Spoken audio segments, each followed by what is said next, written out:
Hey everybody, Bones here, Bones Garage, just bringing you update what's going on at the garage. So, 1987 GMC V-3500.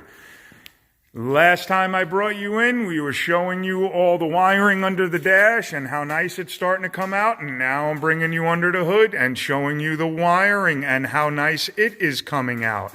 You can see we have all the wiring run nice and neatly. This is all the fuel injection stuff for the carburetor. This is all of the engine and motor stuff for the motor. That's the wiring harnesses. I split them into two pieces, so this way it's easier to track any problems down. We have almost everything run. We got one more part that we're going to put in up there, a wire gutter, to run all those wires in, so it looks a little bit neater. Another thing we did, we took the brake master cylinder off and the Hydro Boost unit off for the brakes, and we put a much better paint on it, a paint that's a little bit more resistant to brake fluid. We had a little bit of brake fluid drip down right down through here, and when it did, it took all the paint with it and left bare exposed metal on it. It just looked terrible. I hate when that happens. So this paint not only gives you the cast iron look, but it also is a little bit more resilient to the brake fluid.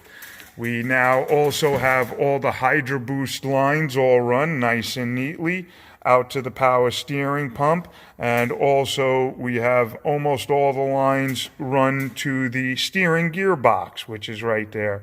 We have one more line we have to run to that from the back of the pump.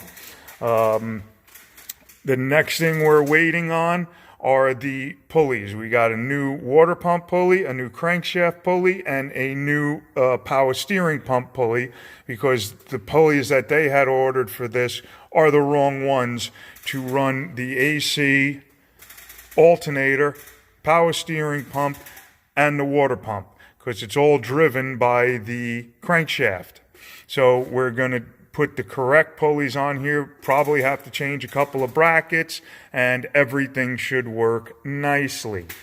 We are also waiting on some of the brackets that were wrong for the radiator and fan shrouds, so we can get all that in. We also waiting on the fan, because the fan that they gave us was a 3-bladed fan, which is right over here.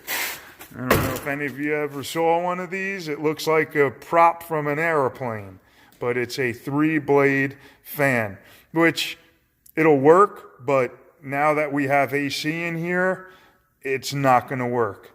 Along with the power steering and everything else, that's going to be not so good. So we got a nice 7-blade fan coming in with a heavy-duty clutch in it.